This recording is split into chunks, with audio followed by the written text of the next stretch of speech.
You said that one can untie the knots with life by oneself or with your help. How does one go about to achieve that? First of all, why are you so knotted up? Why are you knotting yourself up? After all, you just have only one thread of life. This one thread, why are you making it all knotted up?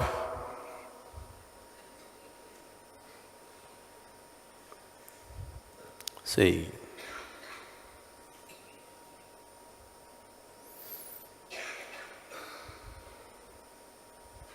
the two ends of life are fixed.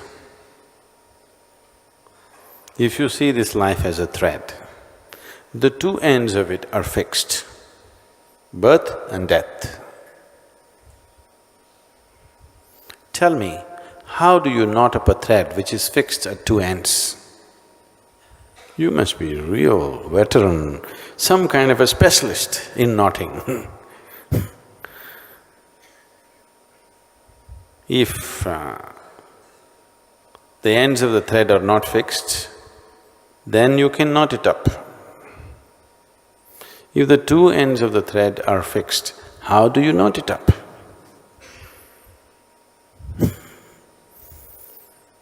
When you're such an expert in knotting, what to do?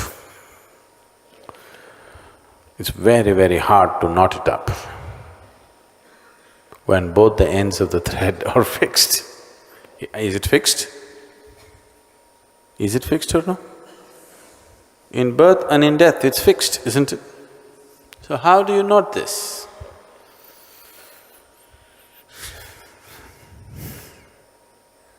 It may not even be knotted. Life is not knotted. It is just that because of such terrible sense of insecurity within you,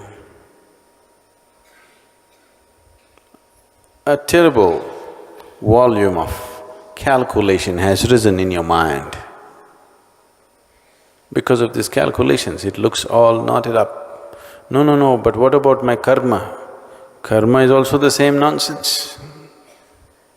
It can all be straightened out in a moment if you're willing, because both the ends are fixed. You're born one day, you'll die one day. The in-between few days, what's the big deal? If you live here with a certain sense of abandon, anyway, the thread is fixed to death, there is no chance of disentangling it from there and putting it somewhere else. Anyway, that's how life will go. So what is there? Just living totally, that's all there is, as intensely as possible. If this intensity has to come, if you realize that the ends are fixed, only this in-between few days you have to handle, and all your ideas of gaining and losing are just silly nonsense in your head.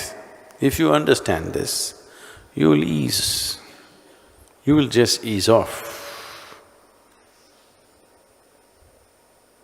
When you come to utter ease,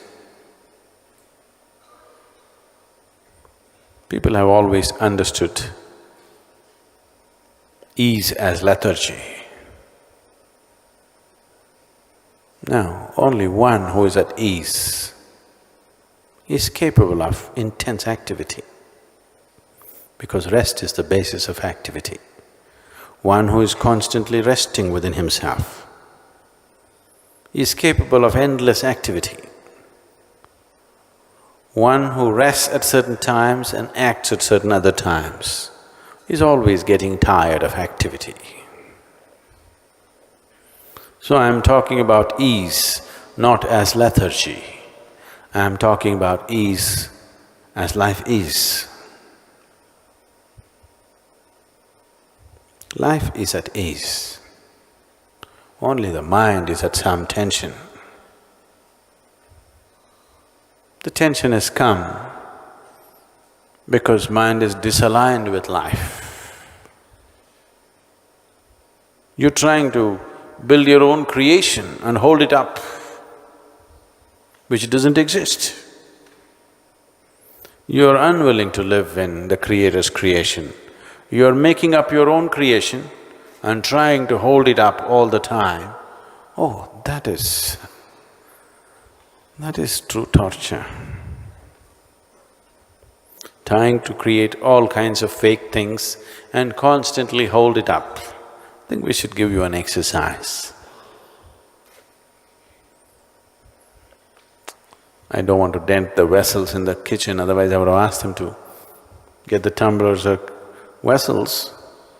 Try to hold 25 vessels in your hand and keep it up and walk and see what happens to you. And especially if the vessels are not real,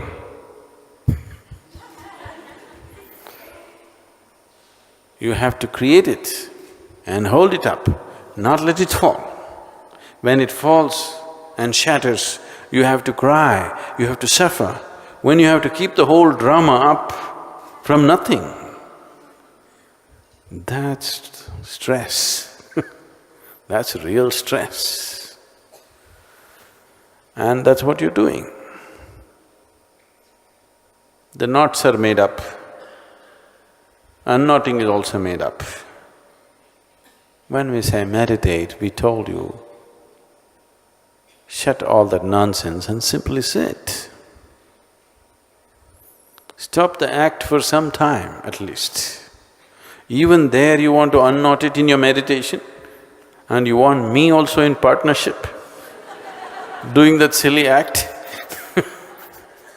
Yesterday was India's budget, so I thought, let me see what's happening to the budget. Have they given any tax relief for yoga?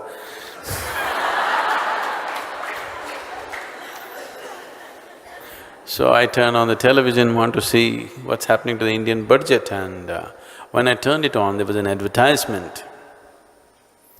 It's called Babaloo or something. The product is called Babaloo. This Babaloo is a liquid gum, chewing gum, okay?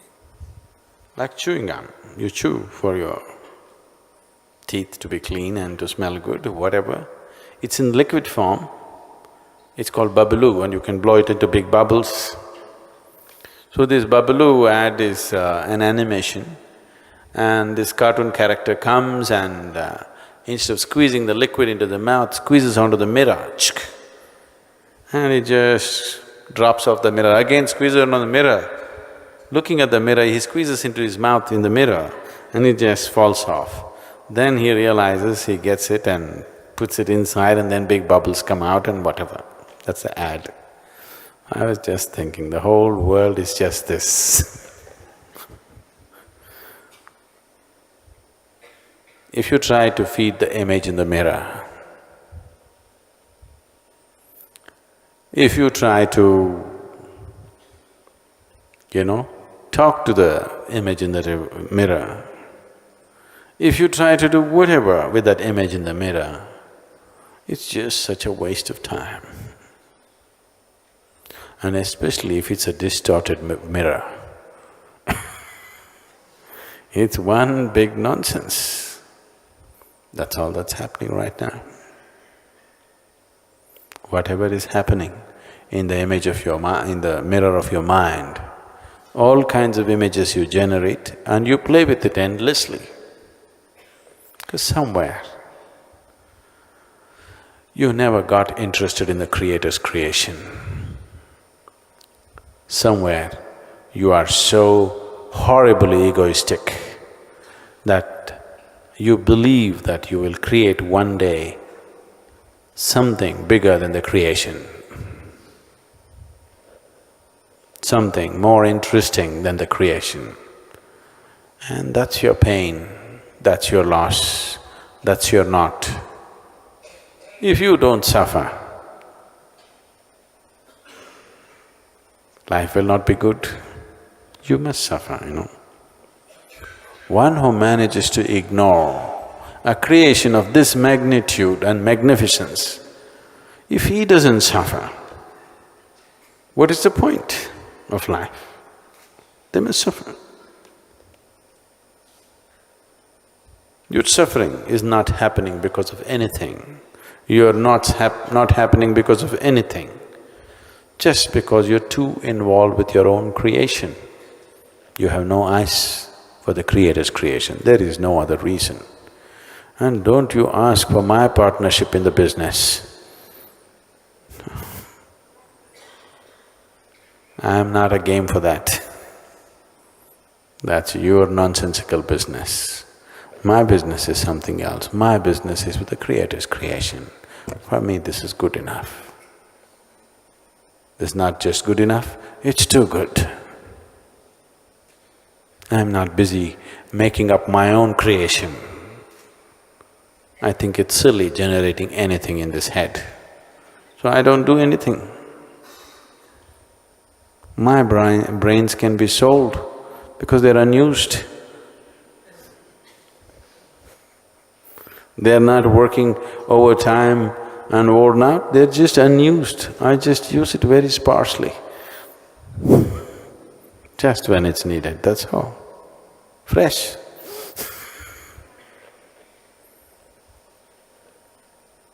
Brand new. Old model but brand new. So you and your knots, there are no knots, because both ends of the thread are fixed. How can it be knotted? If one end was left loose, it could be knotted. Both ends are fixed, no knotting possibility.